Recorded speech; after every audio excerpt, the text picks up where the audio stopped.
Hello students, good morning. Let's start our today's lecture of the physics. तर last time आपण nuclear reactor से related काही important terms बघत होतो. तर त्याच्यामध्ये फर्स्ट टर्म होती मॉडरेटर. ओके, मॉडरेटर म्हणजे काय? The material which slows down fast neutrons. Okay, that the material which convert fast neutron into thermal neutrons, that is called as moderator. कारण तुम्हाला माहित आहे की न्यूक्लिअर फिजन रिएक्शन ज्यावेळी होते, फिजन रिएक्शन, त्यावेळी काही न्यूट्रॉन्स बाहेर पडतात आणि ते न्यूट्रॉन्स काय करतात, फर्दर युरेनियमच्या न्यूक्लियसचं फिजन घडवून आणतात. परंतु न्यूक्लिअर फिजन झाल्यानंतर जे न्यूट्रॉन्स बाहेर पडतात, बरोबर आहे ना, ही प्रोसेस बघा पुन्हा एकदा.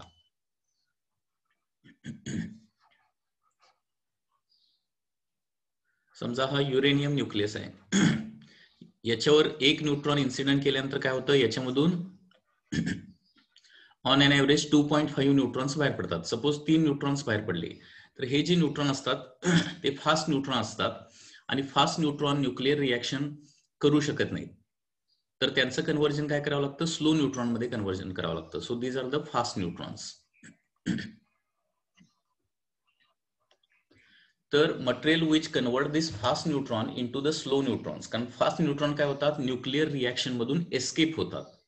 फास्ट न्यूट्रॉन काय होतात, न्यूक्लिअर रिएक्शन घडवू शकत नाही, ते न्यूक्लिअर रिएक्शन मधून एस्केप होतात. त्याच्यामुळे न्यूक्लिअर रिएक्शन बंद पडू शकते.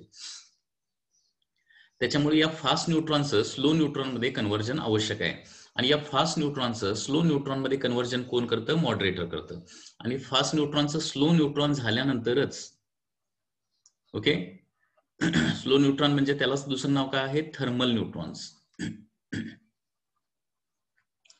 थर्मल न्यूट्रॉन झाल्यानंतरच ते काय होऊ शकतात, बाकीच्या युरेनियम न्यूक्लियसवर आदळून त्याचं न्यूक्लिअर फिजन घडवू शकतात. आणि अशा प्रकारे न्यूक्लिअर रिएक्शन कंटिन्यू पुढं, म्हणजे कंटिन्युअसली पुढे चालू राहील. So this is the function of the moderator. Moderator is the material which is placed inside that nuclear fission process, okay, which convert the fast neutron to the slow neutron.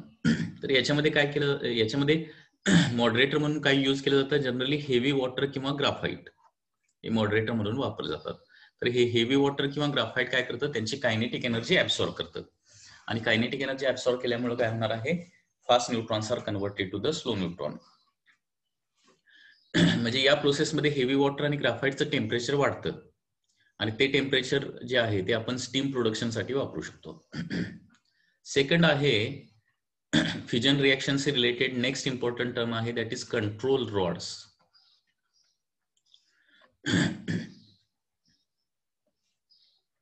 Control rods.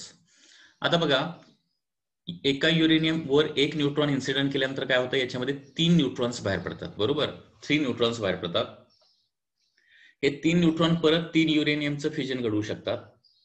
3 युरेनियमचं fission झालं की त्याच्यामुळे काय होणार आहे, ही process या पद्धतीने असणार आहे. वन्स अगेन देखील बघा, 1 neutron incident on 1 uranium. For example, suppose 3 neutrons are emitted, परंतु ऑन एन एव्हरेज किती इमिट होतात, 2.5. हे 3 न्यूट्रॉन परत कुणावर इन्सिडेंट होतात, 3 युरेनियमवर इन्सिडेंट होतात. 3 युरेनियमवर इन्सिडेंट झाल्यानंतर परत काय होणार आहे, 3 न्यूट्रॉन बाहेर पडणार प्रत्येक युरेनियम मधून. आणि अशा प्रकारे within a short interval of time काय होणार आहे, अशा प्रकारे हे मल्टिप्लाय, न्यूट्रॉनची संख्या, सुरुवातीला एकच न्यूट्रॉन होता, नंतर 3 होणार, त्याच्यानंतर 9 होणार, त्याच्यानंतर 27 होणार, त्याच्यानंतर 81 होणार आहे.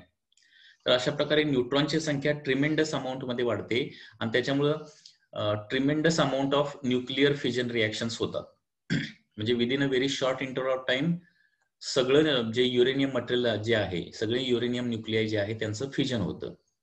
Okay, and within a very small interval of time tremendous amount of energy, very small interval of time मध्ये tremendous amount of energy release होते. आणि हे असं कशामध्ये होतं, this is called as uncontrolled chain reaction. याच्यामध्ये न्यूट्रॉनची संख्या कंट्रोल केली जात नाही, त्याच्यामुळं रेट ऑफ फिजन कंट्रोल होत नाही. ओके, आणि त्याच्यामुळे काय म्हटलं जातं, याला अनकंट्रोल्ड चेन रिएक्शन म्हणायचं, अनकंट्रोल्ड चेन रिएक्शन. आणि ही प्रोसेस कुठं होते, ऍटम बॉम्ब मध्ये होते. ठीक आहे. आता याच्यामध्ये बाहेर पडणाऱ्या न्यूट्रॉनची संख्या जर कंट्रोल करायची असेल तर त्याच्यासाठी काय केलं जातं, कंट्रोल रॉड्स वापरलं जातं. कारण न्यूट्रॉनची संख्या जर कंट्रोल केली तर फ्युजन रेट कंट्रोल होईल आणि एका सर्टन स्टेडी रेटनं काय होईल, एनर्जी प्रोड्यूस होईल. म्हणजे सडनली सगळं फ्युजन होणार नाही, स्लोली एका सर्टन रेटनं काय होणार आहे, फ्युजन प्रोसेस होणार आणि एका सर्टन रेटनं एनर्जी आपल्याला आउटपुट मिळणार आहे. मग त्याच्यासाठी म्हणजे सर्टन रेटनं आपल्याला एनर्जी मिळवायची असेल, फ्युजन रेट कंट्रोल करायचा असेल, म्हणजे कंट्रोल्ड चेन रिएक्शन जर प्रोड्यूस करायची असेल तर त्याच्यासाठी काय आवश्यक आहे, न्यूट्रॉनची संख्या कंट्रोल करणं, बाहेर पडणाऱ्या न्यूट्रॉनची संख्या कंट्रोल करणं. आणि ते कंट्रोल करायचं काम कोण करतं, कंट्रोल रॉड्स करतात. तर कंट्रोल रॉड म्हणजे कुणाचे असतात, generally these are rods of cadmium or बोरॉनचे रॉड असतात. cadmium or boron rod which are kept inserted in this uranium. Okay, cadmium किंवा बोरॉनची रॉड याच्यामध्ये इन्सर्ट करून ठेवलेले असतात आणि जेवढी कॅडमियम किंवा बोरॉन रॉडची लेंथ जास्त तेवढे जास्त न्यूट्रॉन ऍब्सॉर्ब करतात. ओके, मग तिथं अरेंजमेंट असते की कॅडमियम अँड बोरॉन रॉडची लेंथ काय करायची, किती प्रमाणात त्या युरेनियम मध्ये इन्सर्ट करायची.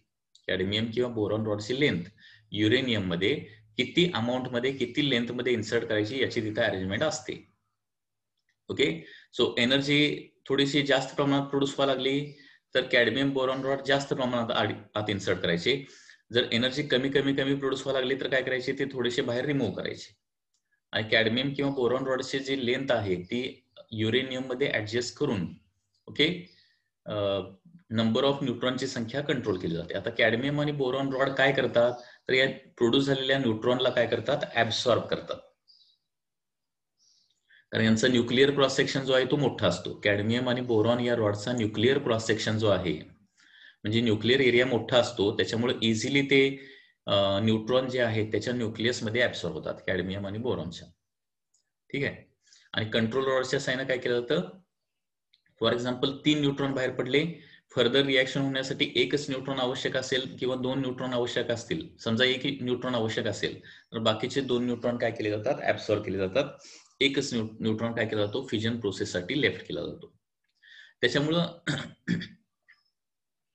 न्यूक्लिअर फ्युजन प्रोसेस व्यवस्थित घडून येण्यासाठी 2 गोष्टी खूप आवश्यक आहे, एक मॉडरेटर आणि दुसरा आहे कंट्रोल रॉड. लक्षात येत आहे, हे 2 गोष्टी नसतील, मॉडरेटर नसेल तरी देखील न्यूक्लिअर फ्युजन रिएक्शन होणार नाहीये, न्यूक्लिअर फ्युजन प्रोसेस होणार नाही. आणि कंट्रोल रॉड नसतील तर कंट्रोल चेन रिएक्शन होणार नाहीये. ओके, त्याच्यामुळे या 2 गोष्टी खूप महत्वाच्या आहेत. याचं फंक्शन एमसीक्यू मध्ये काही वेळेला विचारलं जाऊ शकतं. What is function of moderator, what is the function of the control rods. Moderator convert fast neutron to the slow neutron and control rod controls the number of neutrons required for the fission process. Control rod साठी material काय असतं, cadmium and boron असतं, हे लक्षात घ्या.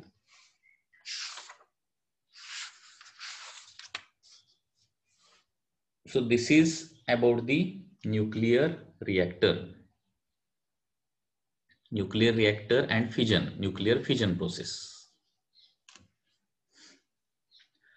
तर nuclear fusion प्रोसेसचं पुन्हा एकदा जस्ट ओव्हरव्ह्यू बघूया. न्यूक्लिअर फ्युजन प्रोसेस म्हणजे काय, the process of splitting up of heavy nucleus into 2 lighter nuclei after bombardment of energetic particle is called as nuclear fusion process. बघा पुन्हा एकदा, न्यूक्लिअर फ्युजन प्रोसेस म्हणजे काय, हेवी न्यूक्लियसचं काय केलं जातं, स्प्लिटअप केलं जातं. हेवी न्यूक्लियस स्प्लिटअप होऊन 2 लाईट न्यूक्लियाय प्रोड्यूस होतात. ही जी प्रोसेस आहे त्याला काय म्हणायचं, न्यूक्लिअर फ्युजन प्रोसेस असं म्हणायचं. ठीक आहे.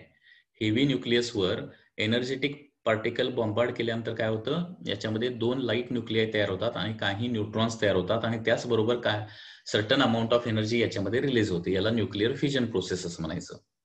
ओके, न्यूट्रॉनचा मारा करून जर फ्युजन प्रोसेस घडवून आणली तर त्याला काय म्हणायचं, इंड्युस्ड फ्युजन असं म्हटलं जातं.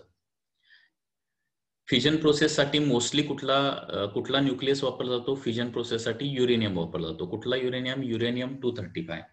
युरेनियम 235 हा फ्युजन प्रोसेससाठी फ्युएल म्हणून वापरला जातो. ओके, आणि युरेनियमच्या फ्युजन प्रोसेसचे हे एक्झाम्पल आहेत. आता इथं सगळ्यात महत्वाची गोष्ट काय आहे, युरेनियमचे फ्युजन प्रोसेस जी आहे ती एकाच वेनं होते का? नाही, तर 3 डिफरंट वेनं होते. हे 3 डिफरंट वेनच होऊ शकते, लक्षात घ्या. त्याच्यामुळे असा एमसीक्यू आला की फिजन प्रोसेसचे प्रोडक्ट हे नेहमी सेमच असतात का? मी काय सांगतो लक्षात येते का?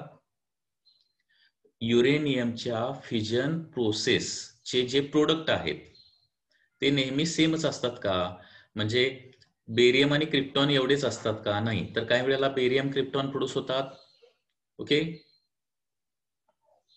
त्याच्यानंतर SB NB काही वेळेला प्रोड्यूस होतात किंवा XeSR काही वेळेला प्रोड्यूस होतात. आणि त्याच्यामुळे प्रत्येक युरेनियमच्या फिजन प्रोसेसमध्ये नंबर ऑफ प्रोड्यूस्ड न्यूट्रॉन सेमच असतात का? तर सेम असत नाहीत. काही वेळेला 3 न्यूट्रॉन बाहेर पडतात, काही वेळेला 4 न्यूट्रॉन बाहेर पडतात, काही वेळेला 2 न्यूट्रॉन बाहेर पडतात. तर इथं लक्षात घ्या, ऑन एन ॲव्हरेज 2.5 न्यूट्रॉन्स काय होतात? इमिट होतात पर रिॲक्शन. काही रिॲक्शन्स जास्त प्रमाणात होतात, काही रिॲक्शन याच्यामधल्या न्यूक्लिअर फिजन रिॲक्शन 3 मधल्या काही रिॲक्शन जास्त होतात, काही कमी होतात. त्याच्यामुळे on an average per fission reaction किती न्यूट्रॉन्स बाहेर पडतात? 2.5 न्यूट्रॉन्स बाहेर पडतात. हा पॉइंट खूप महत्वाचा आहे. एका फिजन प्रोसेसमध्ये किती एनर्जी लिबरेट होते? तर 200 मेगा इलेक्ट्रॉन व्होल्ट. एका फिजन प्रोसेसमध्ये किती एनर्जी लिबरेट होते? 200 mega electron volt. Okay, fission प्रोसेससाठी फक्त युरेनियमच वापरला जातं असं नाहीये. युरेनियम व्यतिरिक्त काही इतरही न्यूक्लिय आहेत, जसे प्लुटोनियम. ओके, प्लुटोनियम देखील अनेक वेळा जास्त प्रमाणात वापरलं जातं. म्हणजे युरेनियम जर अवेलेबल नसेल तर प्लुटोनियमचा वापर केला जातो. Energy release per fission is 200 mega electron volt and 1 gram युरेनियमचं कम्प्लीट फिजन झालं तर एनर्जी जनरेट होते 8 × 10⁻10 जूल. ओके, त्याच्यानंतर आपण चेन रिॲक्शन बघितलं. चेन रिॲक्शन म्हणजे काय? एका युरेनियमवर एका न्यूट्रॉनचा मारा केला तर काय होणार आहे? 3 न्यूट्रॉन्स आर इमिटेड. ते 3 न्यूट्रॉन काय होतात? 3 युरेनियमवर इन्सिडेंट होतात. त्याच्यामुळे परत काय होणार आहे? Every uranium nucleus emit again 3 neutrons. Okay, म्हणजे टोटल 27 न्यूट्रॉन इमिट होणार.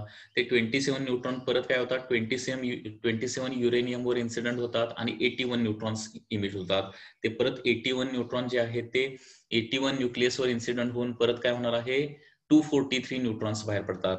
आणि अशा प्रकारे न्यूट्रॉनची संख्या आणि नंबर ऑफ फिजनची संख्या विथ रिस्पेक्ट टू टाइम काय होते? वाढत वाढत वाढत वाढत जाते. This reaction is called as chain reaction. बरोबर आहे ना? चेन रिॲक्शन म्हणजे काय? एका युरेनियमवर सुरुवातीला एका न्यूट्रॉनचा मारा केल्यानंतर पुढे काय होते? चेन ऑफ रिॲक्शन चालू होते.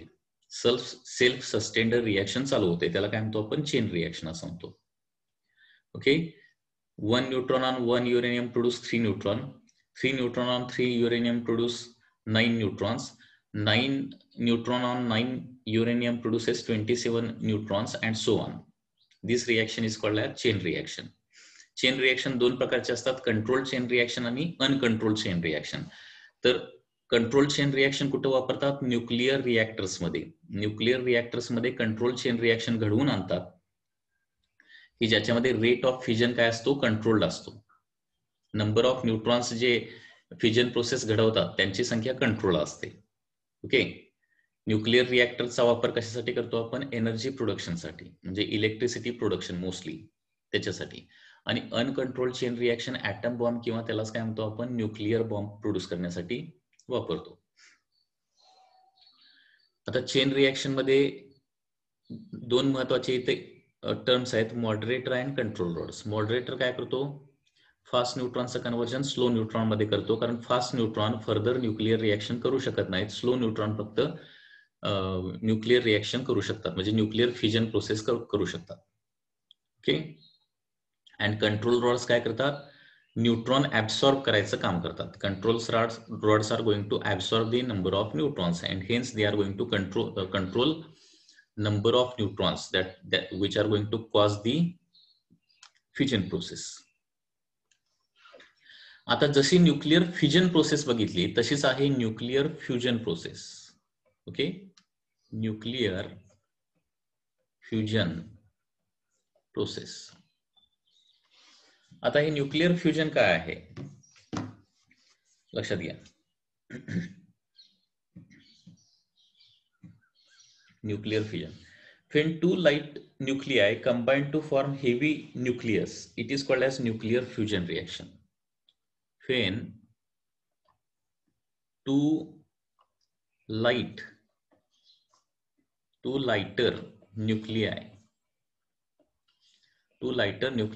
combines to form a heavy nucleus is called as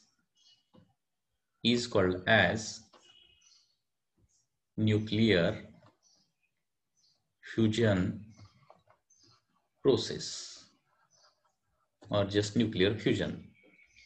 Okay, when two lighter nuclei or two light nuclei combine to form a heavy nucleus is called as nuclear fusion process. आता nuclear fusion process ते EBNच्या ग्राफमध्ये nuclear fusion process कुठं घडते लक्षात घ्या.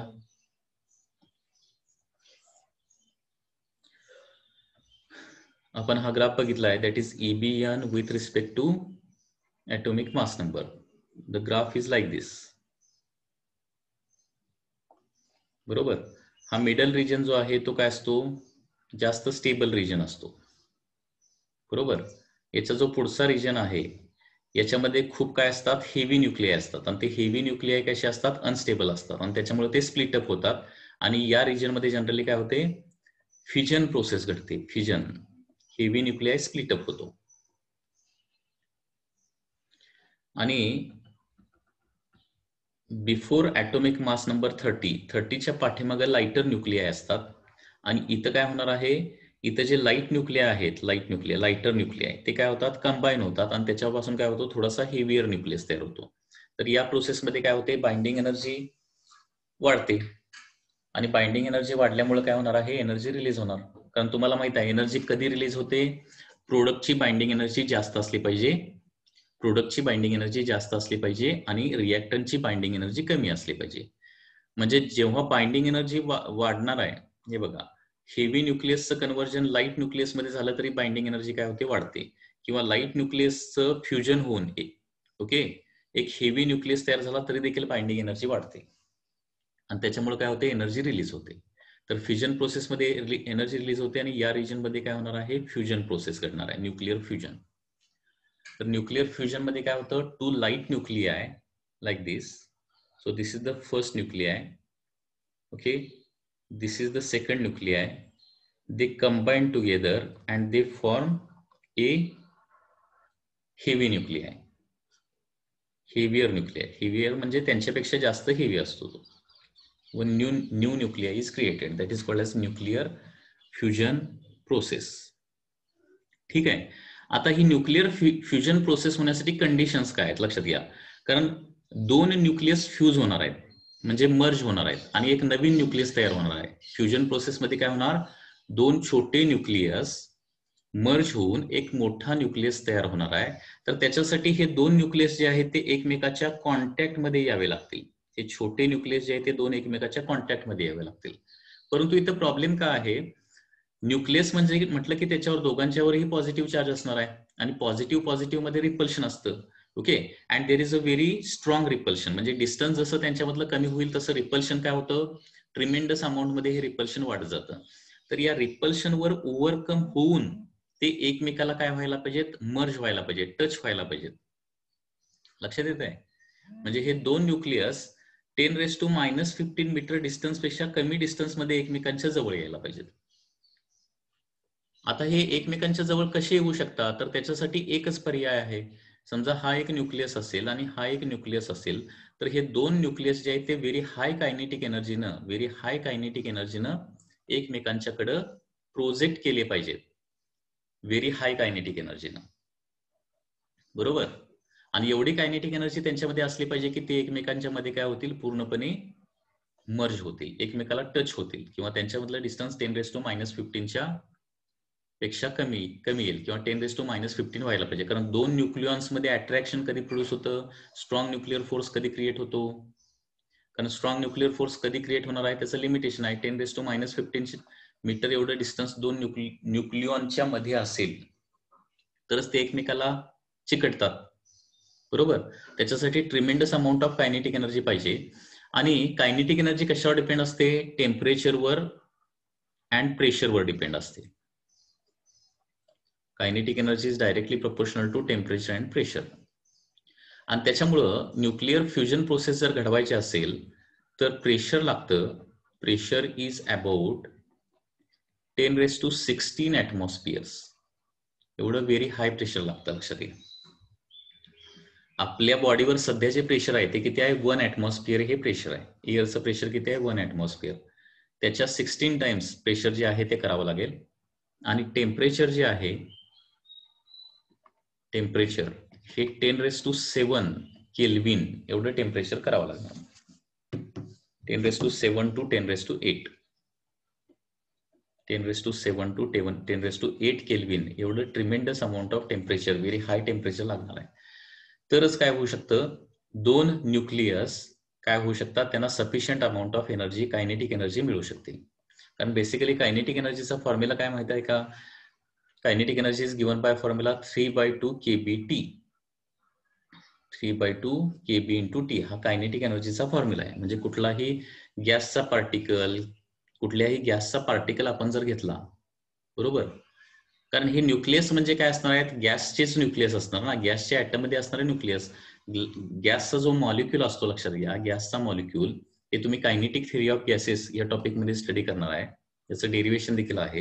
लक्षात घ्या की गॅसचे जे मॉलिक्यूल आहेत त्यांची जी कायनेटिक एनर्जी आहे ती कशावर डिपेंड असते? टेम्परेचरवर डिपेंड असते.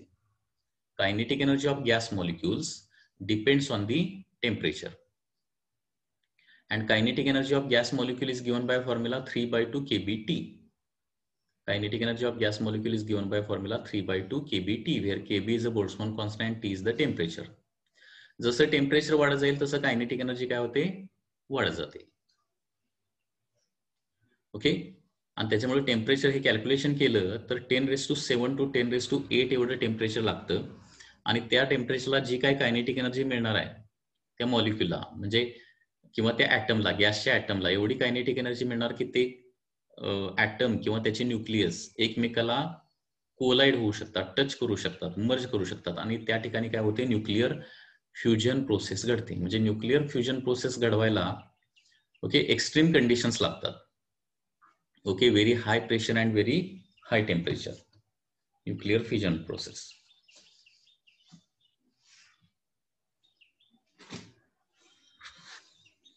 आता या ज्या एक्स्ट्रीम कंडिशन्स जे आहेत ते जनरली कुठं असतात? तर या एक्स्ट्रीम कंडिशन या स्टारच्या सेंटरला अवेलेबल असतात. Okay, so these conditions are available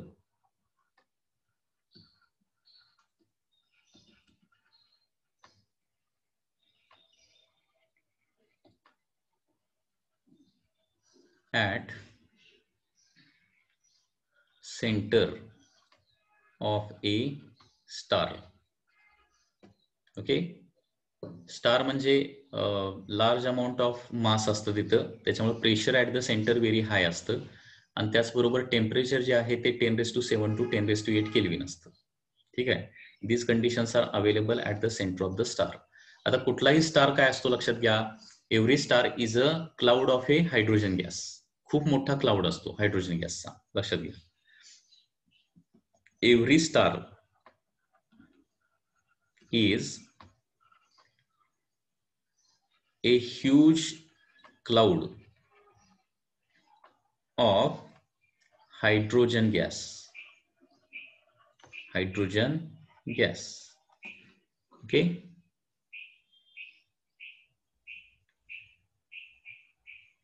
Every star is a huge cloud of hydrogen gas. प्रत्येक क्लाउड जो आहे तो का आहे, सॉरी, प्रत्येक स्टार जो आहे तो का आहे, एक खूप मोठा क्लाउड आहे की ज्याच्यामध्ये large amount of hydrogen gas असतो. आणि त्या गॅसचं मास एवढं असतं की ग्रॅव्हिटेशनल फोर्समुळे सेंटरला प्रेशर व्हेरी हाय असतं आणि टेम्परेचर देखील व्हेरी हाय असतं. आणि त्याच्यामुळे काय होणार आहे, तर न्यूक्लिअर फ्युजन प्रोसेस होणार आहे. तर न्यूक्लिअर फ्युजन प्रोसेस कशी होते? साधारणपणे ती जी रिॲक्शन आहे ती या पद्धतीने होणार आहे. तर सुरुवातीला 1H1 आणि 1H1 हाय कायनेटिक एनर्जीमुळे कंबाईन होतात. आणि त्याच्यापासून काय होणार आहे, 1H1 म्हणजे काय, प्रोटॉन. दोन प्रोटॉन जे आहेत ते फ्यूज होऊन, कंबाईन होऊन त्याच्यापासून काय तयार होणार आहे, 1H2 तयार होतं. 1H2 म्हणजे ड्यूटेरियम तयार होतं. Okay, two hydrogen atom, nuclei two hydrogen atom combine होऊन एक ड्यूटेरॉन तयार होणार. या प्रोसेसमध्ये एक पॉझिट्रॉन तयार होतो बीटा प्लस, आणि त्याचबरोबर certain amount of energy is liberated. Q value energy is liberated. त्याच्यानंतर हे तयार झालेले ड्यूटेरॉन्स जे आहेत 1H2 प्लस 1H2 हे देखील हाय टेम्परेचरमुळे हाय कायनेटिक एनर्जी मध्ये असतात. ते परत फ्यूज होतात आणि त्याच्यापासून काय होणार आहे 1H2 प्लस 1H2 पासून 1H3 प्लस 1H1 तयार होतं. Plus some energy about 4 mega electron volt energy is liberated in this process. 4 mega electron volt. Okay, and after that 1H finally 1H3 plus 1H2 यांचं combination होऊन fusion होऊन finally 2He4 plus 1 neutron plus 17.6 mega electron volt energy liberate होते. म्हणजे total एनर्जीचं calculation केलं per fusion reaction total energy 21.6 mega electron volt तयार होते. 21.6 mega electron volt per fusion reaction. 21.6. Okay, here neutrinos are also created. Neutrino. So in this way this process is carried out. म्हणजे suddenly इथं म्हणजे थोडक्यात ही जी reaction जी आहे ती आपण short मध्ये कशी लिहू शकतो. Net result of the fusion is 3 deuteron combine होतात and produce 1 helium nucleus. Okay, 1 helium, 1 proton, 1 helium, 1 proton, 1 neutron and 21.6 mega electron volt energy. So this can be asked in the MCQ. Nuclear fusion process मध्ये कुणाचं combination होतं तर 3 deuteron combine होतात. लक्षात घ्या 3 deuteron कुठले आहेत. इथे एक ड्यूटेरॉन आहे, इथे एक ड्यूटेरॉन आहे आणि इथे एक ड्यूटेरॉन आहे. हे 3 ड्यूटेरॉन कंबाईन होतात आणि त्याच्यापासून फायनली ऍक्च्युअली हीच बेसिक रिएक्शन एवढी आहे. ड्यूटेरॉन सुरुवातीला काय होतात, ही जी पहिली रिएक्शन आहे त्याच्यापासून नंबर ऑफ ड्यूटेरॉन्स तयार होतात आणि तिथून पुढे ड्यूटेरॉनचं कॉम्बिनेशन होऊन काय होणार आहे या पद्धतीनं फायनली काय होणार बघा. 3 ड्यूटेरॉन कंबाईन झाले तर 1 हेलियम तयार होणार. इथे एक प्रोटॉन तयार झालेला आहे, एक न्यूट्रॉन तयार होतो आणि 21.6 मेगा इलेक्ट्रॉन व्होल्ट एनर्जी काय होते जनरेट होते पर फ्युजन रिएक्शन.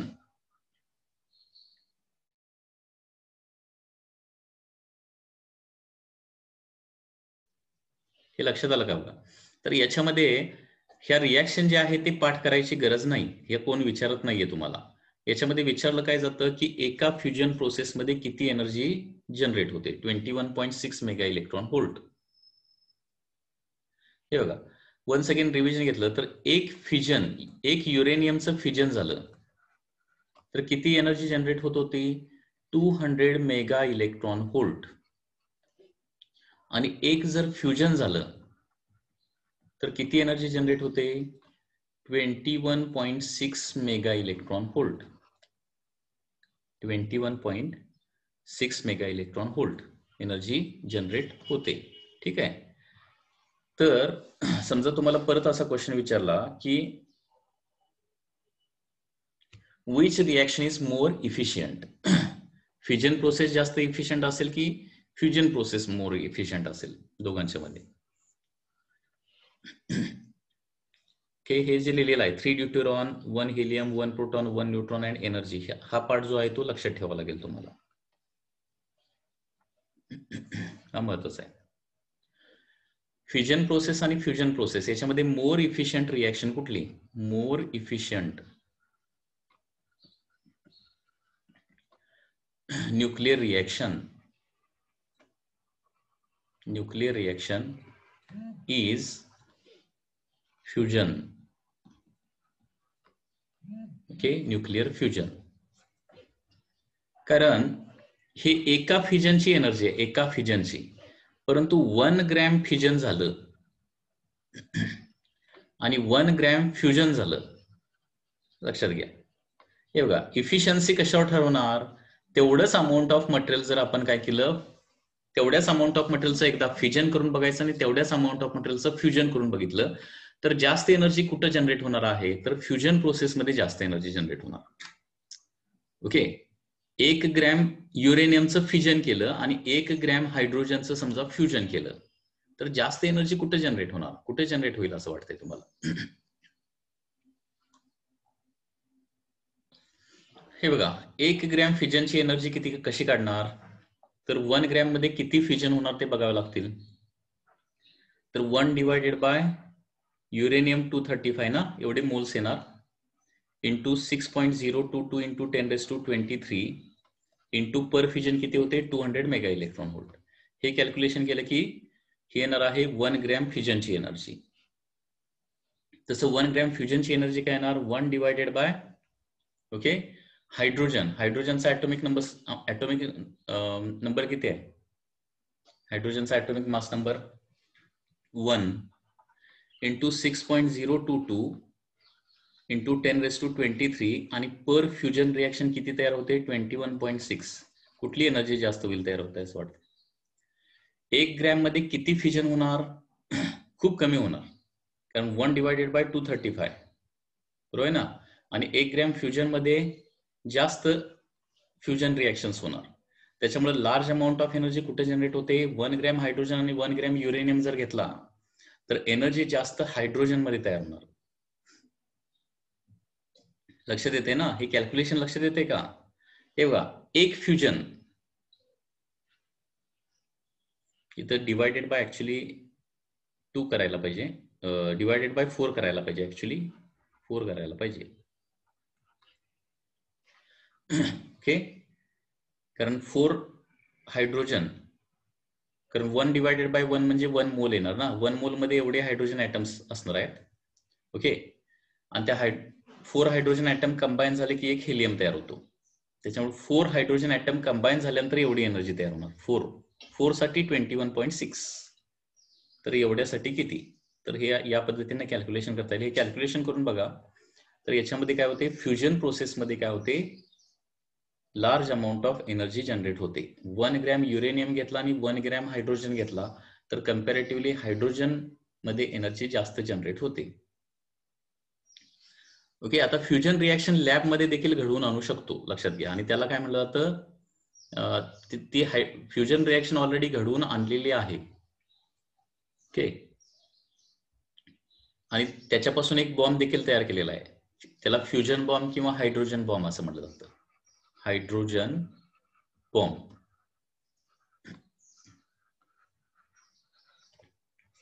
Hydrogen bomb. तर हायड्रोजन बॉम्ब मध्ये काय असणार आहे? अशा प्रकारे केसिंग असणार ज्याच्यामध्ये हाय प्रेशर हायड्रोजन गॅस असणार आणि त्याच्या भोवती काय लावलेलं असतं? एक्सप्लोजिव्ह मटेरियल्स लावलेलं असतं. सुरुवातीला एक्सप्लोजिव्ह मटेरियलचं एक्सप्लोजन केल्यानंतर very high pressure high temperature तयार होतं आणि ही न्यूक्लिअर फ्युजन रिएक्शन इथं चालू होते. जे सनच्या सेंटर प्रमाणे इथं कंडिशन्स क्रिएट करून फ्युजन प्रोसेस चालू केली जाते. That is called as hydrogen bomb.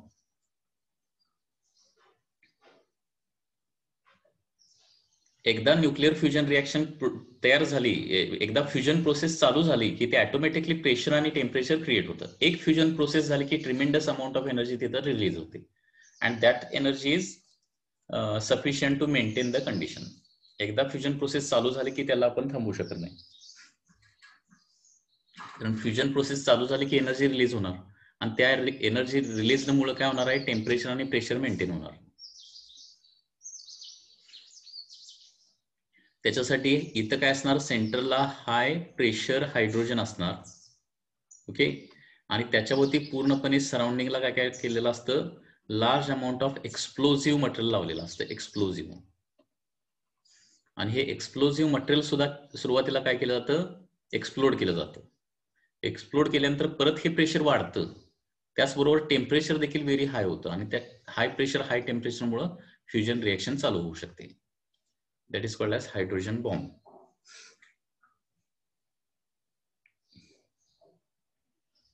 So this is about nuclear fusion process and fission process.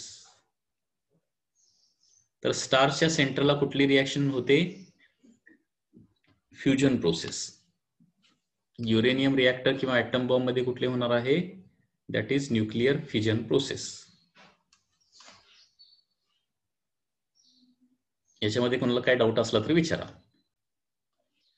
Now let's solve the checkpoint 13.2 related to this. आता जो आपण part fusion process, nuclear reaction process या संदर्भात जो part बघितलेला आहे त्याच्याच related एक चेक पॉइंट आहे. Let's solve that. Okay, check point 13.2. त्याच्यामध्ये first question, 1 gram of hydrogen is converted to 0.993 gram of helium. म्हणजे हायड्रोजनचं कन्वर्जन कशामध्ये झालेलं आहे, हेलियम मध्ये झालेलं आहे. ओके, फ्युजन प्रोसेस आहे. In thermonuclear reaction the energy released in this process किती असेल, हा क्वेश्चन आहे. आता जेवढं लॉस ऑफ मास होतं तेवढंच अमाऊंट ऑफ एनर्जी मध्ये काय होतं, कन्वर्जन होतं. तर इथं लॉस ऑफ मास किती झालंय बघा, म्हणजे मास डिफेक्ट किती आहे, डेल्टा एम. मास डिफेक्ट आहे is equal to initial mass होतं 1 gram minus 0.993 gram. Okay, so total mass defect येणार आहे 0.007 ग्रॅम. ओके, एवढा लॉस ऑफ मास इथं होणार आहे.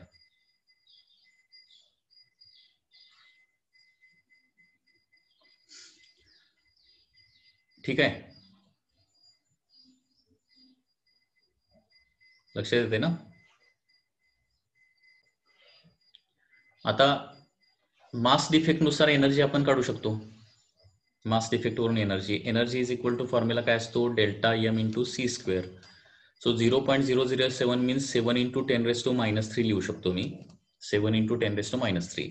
परंतु हे परत ग्रॅम मध्ये, किलोग्रॅम मध्ये करण्यासाठी परत 10⁻³ इंटू सी स्क्वेअर म्हणजे 9 इंटू 10⁻16.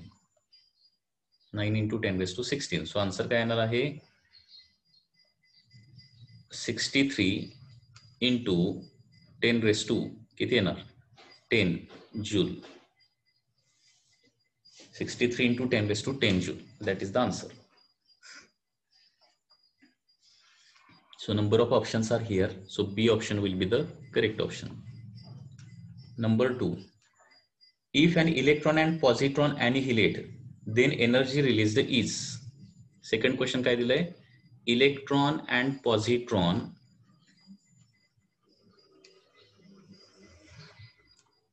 annihilate झाले, then energy released is.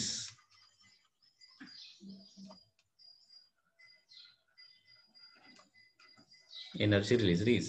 Okay, annihilate होणं म्हणजे कंप्लीट मासचं कंप्लीट एनर्जी मध्ये कन्व्हर्जन होणं, बरोबर. आता हे तुम्हाला माहिती पाहिजे की इलेक्ट्रॉन आणि पॉझिट्रॉन दोघांचं मास तेवढंच असतं आणि पूर्ण मासचं एनर्जी मध्ये कन्व्हर्जन झाल्यानंतर किती एनर्जी जनरेट होते रे, 0.511 मेगा इलेक्ट्रॉन व्होल्ट. हे पाठच पाहिजे, कॅल्क्युलेशन करायची गरज नाही. म्हणजे इलेक्ट्रॉनचं मास अॅनिलेट झालं तर एवढी, आणि पॉझिट्रॉनचं देखील मास तेवढंच असतं, तो पण अॅनिहिलेट झाला तर 0.511 मेगा इलेक्ट्रॉन व्होल्ट. म्हणजे टोटल जे आहे ते किती एनर्जी जनरेट होणार इथं, मेगा इलेक्ट्रॉन व्होल्ट म्हणजे मध्ये 1.022 मेगा इलेक्ट्रॉन व्होल्ट एवढी एनर्जी जनरेट होणार आहे.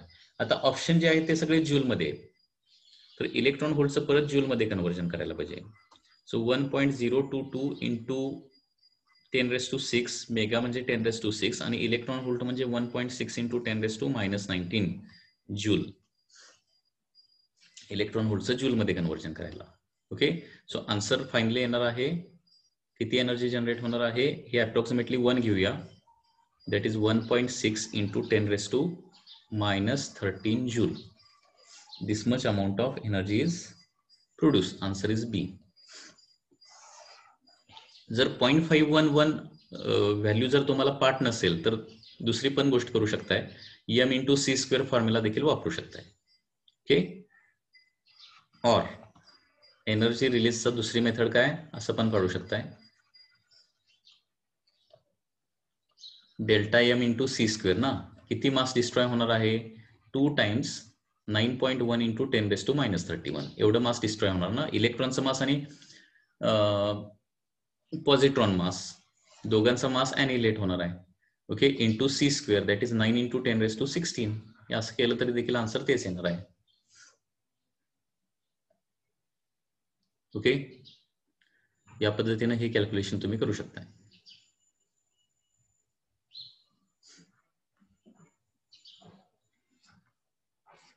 पण ते व्हॅल्यू लक्षात ठेवा. मेगा इलेक्ट्रॉन होल मधले जे व्हॅल्यू आहेत त्या सगळ्या पाठ पाहिजेत. 1 इलेक्ट्रॉन म्हणजे 0.5 एवढं तर लक्षात पाहिजे. 0.5 किंवा 0.511 मेगा इलेक्ट्रॉन व्होल्ट आणि 1 AMU म्हणजे किती असतं 931 मेगा इलेक्ट्रॉन व्होल्ट. या व्हॅल्यू खूप महत्वाच्या आहेत. 1 EU म्हणजे 931 मेगा इलेक्ट्रॉन व्होल्ट. 1 AMU मासचं कम्प्लीट ॲनिहिलेशन झालं तर. Question number 3.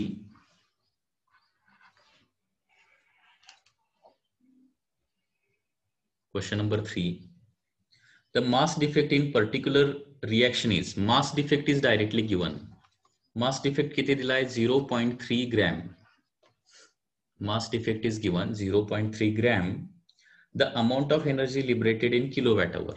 तर energy released काढायचा आहे, परंतु कशामध्ये काढायचा आहे इन किलोवॅट अवर. कारण इलेक्ट्रिसिटी मेजरमेंटचं युनिट काय आहे किलोवॅट अवर. ठीक आहे. तर एनर्जी रिलीज अगोदर काढूया. Delta m into c square. So 0.3 gram मध्ये ते किलोग्रॅम मध्ये कन्व्हर्जन करायला पाहिजे. इंटू 10⁻³ इंटू c स्क्वेअर म्हणजे 3 into 10⁸ चा स्क्वेअर. 3 into 10⁸ चा स्क्वेअर म्हणजे किती होणार. c म्हणजे लाईटची वेलॉसिटी ना. 3 into 10⁸ चा स्क्वेअर म्हणजे 9 into 10⁻16. ओके. एवढी जूल ऑफ एनर्जी तयार होणार आहे. Delta m into c square ना जे आन्सर येणार ते जूल मध्ये येणार आहे.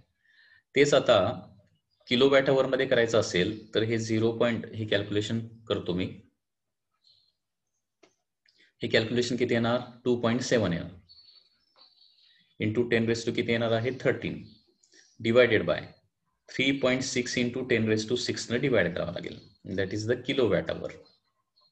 जूल आणि किलोवॅट अवर मधला कन्व्हर्जन फॅक्टर त्याच्यासाठी पाठ पाहिजे.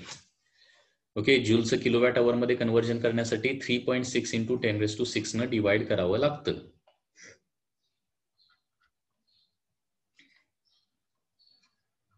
सो 3/4. 3/4 म्हणजे 0.75 into 10⁻.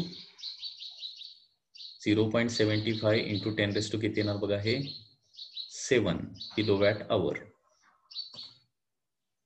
Okay, so answer is 7.5 into 10⁻6. That is the answer.